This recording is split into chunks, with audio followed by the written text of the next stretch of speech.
당신이 몰랐던 이야기. 오늘은 놀랍도록 자유롭고 불꽃 같은 인생을 산 프랑스의 줄리 도빈이라는 여성에 대한 이야기입니다. 불꽃 레즈라고도 부르는데 영상을 끝까지 보시면 이해가 되실 겁니다. 람오팽으로도 유명한 줄리 도빈이는 뛰어난 검술가이자 오페라 가수로도 유명하지만 폭주기관차 같은 성격과 남녀 구분 없이 사랑을 나눈 희대의 양성애자로도 유명하죠. 그래서 주체적이고 뜨겁고 자유로운 삶을 개척한 강인한 여성으로 바라보는 사람들이 있는 한편 그저 개막장 인생을 산 망나니처럼 여기는 이들도 많습니다. 줄리 도비니는 과연 어떤 인생을 살다 갔길래 이런 평가를 받는 것일까요? 때는 1673년 프랑스. 줄리 도비니는 왕의 마구간직이라는 칭호를 가진 아르마냥 백작의 비서 가스통 도비니 밑에서 태어났습니다. 줄리 도비니는 귀족 출신이 아니었지만 9살 때 그녀의 아버지가 베르사유 궁전에서 왕의 시동들, 그러니까 왕의 시중을 드는 사람들의 교육을 맡으면서 함께 입궁하게 되었죠. 줄리의 아버지는 시동들과 함께 줄리를 교육하였고 덕분에 줄리 도비니는 출신 성분에 비해 좋은 교육을 받았습니다. 읽기 쓰기 그림춤 노래 등 궁중교육을 마스터했으며 12살에는 후에 이름을 떨치게 될 검술훈련도 받았죠. 시동들의 검술훈련을 담당할 만큼 숙련된 검술가인 아버지의 피를 이어받아 줄리도 검술에 뛰어난 재능을 보였습니다. 소년들과 함께 교육과 훈련을 받으면서 줄리는 사내처럼 옷을 입었으며 공개적인 자리에서도 신사복을 고집하였죠. 다행인 것은 여장을 즐긴 당시 국왕 형제의 영향을 받아 복장 선택이 자유로웠기 때문에 뭐라 하는 이는 없었습니다. 이 일이 줄리 도비니의 양성애적 성향을 자극했을 거라고 보는 시선도 많죠. 줄리는 14살이 되자 자신보다 32살이나 나이가 많은 아르마냥 백작의 정부가 되었습니다. 줄리 아버지의 상사였던 아르마냥 백작은 줄리를 하급 귀족인 시에르 드 모팽과 결혼시키죠. 우리로 따지자면 자신의 첩을 누군가 결혼시킨 것인데 당시 프랑스에서는 흔한 일이었습니다. 결혼 후 곧바로 줄리의 남편은 프랑스 남부의 한직으로 파견되었고 덕분에 줄리는 파리에 남아 남편의 눈치를 볼 일 없이 백작과의 관계를 유지할 수 있었죠. 신혼도 결혼 생활도 없었지만 신기하게도 줄리는 남은 평생을 자신을 람오팽이라고 칭하고 다녔습니다. 불타는 사랑도 잠시 아르마냥 백작에 질려버린 줄리는 펜싱 사부인 세랑네스와 새로운 사랑에 빠집니다. 그러다 세랑네스가 불법 결투로 사람을 죽이자 몸을 꿈꿔왔던 줄리는 이때다 싶어 연인과 함께 마르세유로 도망을 가죠. 도망자 신세라 돈은 없었지만 줄리는 세랑네스와 함께 떠돌며 술 마시고 여행하며 살았습니다. 필요한 돈은 불법적인 결투를 벌이거나 노래를 불러 하루살이처럼 벌어 내키는 대로 신나게 살았죠.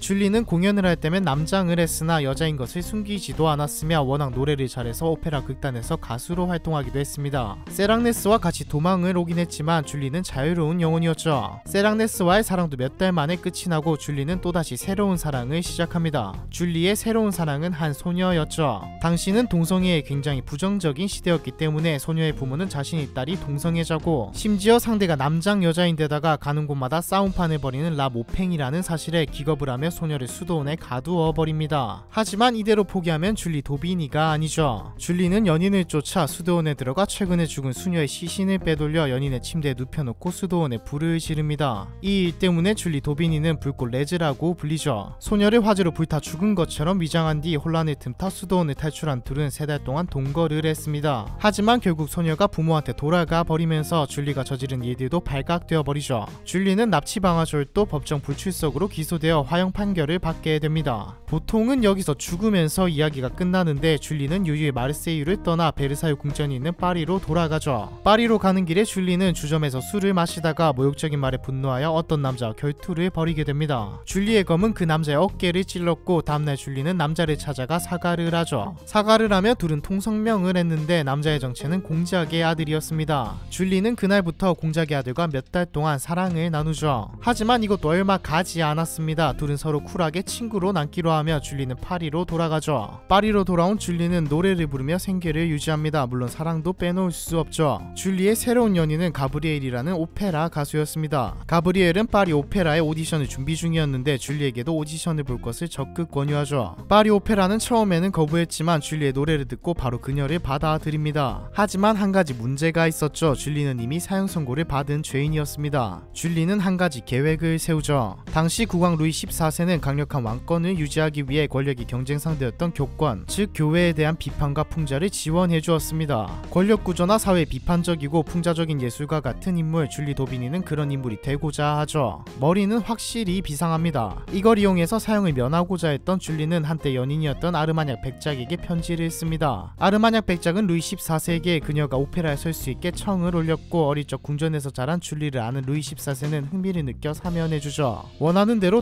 되는 인생이란 이런 것일까요? 줄리는 17세의 나이로 파리 오페라의 무대에 서게 됩니다. 청중은 줄리에게 세상에서 제일 아름다운 목소리라는 찬사를 쏟았으며 뛰어난 두뇌와 미모를 가진 데다 재능까지 출중했던 줄리는 연기부터 퍼포먼스까지 극찬을 받으며 대스타로 거듭나게 되죠. 이렇게 살았다면 좋았을 건데 줄리는 가만히 있을 인물이 아니었습니다. 무대 뒤에서는 결투를 하고 성별을 가리지 않고 잠자리를 즐기기도 했죠. 주점에서 자주 깽판을 벌여서 평판이 떨어지는 일도 많았지만 줄리는 딱히 신경 쓰지 않았습니다. 극단 내에서는 남배우가 여배우를 성추행하자 결투로 응징해주다가도 다른 여배우에게 구애하다 거절당하자 스스로 생을 마감하려고까지 했죠. 줄리는 변함없이 와일드하고 어디로 튈지 모르는 불꽃 같았습니다. 소문은 빠르게 퍼졌고 악명 높은 가수 라모팽을 보기 위해 파리 오페라에는 더 많은 청중이 모여들기 시작했죠. 이쯤 되면 의문이 듭니다. 동성애의 부정적인 시대였는데 왜 줄리는 동성애를 숨기지 않고도 멀쩡했을까요? 이는 루이 14세의 동생 필리프 도를레앙이 동성애자였기 때문입니다. 심지어 여장도 즐기는 크로스 드레서였죠. 루이 14세는 분명 동생인 필리프도 비판의 대상이 될 것을 알기에 동성애를 강하게 처단하지 못했던 것이었습니다. 이런 시대적 관대함이 없었다면 불같고 자유분방한 그녀는 괴롭게 살아야 했겠죠. 모든 일이 운명처럼 찬란하고 극적인 줄리의 인생에는 또 다른 막이 열립니다. 줄리의 소문과 찬사는 루이 14세의 형제 필리프의 귀에도 들어가죠. 필리프의 무도회에 초대받은 줄리는 남장 차림으로 참석하고 여자들과 밤새 춤을 춥니다. 그러다 여러 남자들이 눈여겨보던 아름다움으로 유명했던 과부 후작 부인에게 키스를 하죠. 분노한 남자들은 줄리에게 결투를 신청했고 왕족이 주최하는 무도회에서 불법 결투를 벌이게 됩니다. 남자 셋을 가볍게 제압했지만 왕에 대한 모욕으로 비칠 수 있는 상황이었기 때문에 줄리는 파리 오페라를 포기한 채 재빠르게 브뤼셀로 도망을 가죠. 그리고 도망친 곳에서 바이에른의 막시밀리안 2세 에마누엘과 새로운 사랑을 시작합니다. 에마누엘에 대해 자세히 설명하려면 영상이 너무 길어지니 대충 설명하자면 바이에른과 그리스의 왕을 배출한 비테스 바흐가의 지배자이자 스페인형 네덜란드의 통치자까지 했던 인물이죠. 줄리와 에마누엘의 사랑도 그렇게 오래가지는 않았습니다. 에마누엘의 정부로 지냈던 줄리에게 에마누엘은 헤어질 때 돈을 건넸지만 줄리는 얼굴에 돈을 던지고 나왔죠. 줄리는 1년도 안 돼서 파리에 돌아왔고 필리프가 직접 형인 국왕 루이 14세에게 사면을 빌어주었습니다. 이번에도 죽음을 면했죠. 이후 몇 년 동안 줄리는 다시 파리 오페라의 스타로 군림했으며 왕실의 초청을 받아 베르사유 궁전에서 공연을 하기도 했습니다. 1702년에는 특별히 줄리를 위해 쓰여진 오페라에 출연하는 명예도 누렸죠. 하지만 여전히 자유분방한 삶은 계속되었습니다. 결투를 벌이기는 물론 주먹 싸움도 마다하지 않았으며 귀족을 협박하거나 집주인을 구타하기도 했죠. 무대 위에서 공연 중에 함께 공연하던 배우를 깨물어 피를 보게 했다는 일화도 있습니다. 그렇게 줄리는 범죄를 일삼고 평생 그려왔던 것처럼 그녀의 뜻을 펼치며 평범하게 살아갑니다. 아니 평범하게는 아니고 지 맘대로 살아갔다로 하죠. 이런 줄리의 삶의 종지부를 찍은 것은 다름 아닌 바로 사랑이었습니다. 줄리는 당시 프랑스에서 가장 아름답기로 유명했던 피렌체 후작 부인과 사랑에 빠졌죠. 둘은 수년간 공개적으로 함께 살며 사랑을 나누었습니다. 그러다 1705년 피렌체 후작 부인이 열병으로 세상을 떠나자 줄리는 슬픔에 잠겨 빠져나오지 못하게 되죠. 극심한 우울증을 앓게 된 줄리는 파리 오페라를 은퇴하고 수도원에 들어가 속세와 인연을 끊고 지내다가 1707년 33살의 나이로 세상을 떠납니다. 정말 불꽃처럼 살았네요. 줄리 도비니에 대한 이야기 이번 편은 여기까지입니다.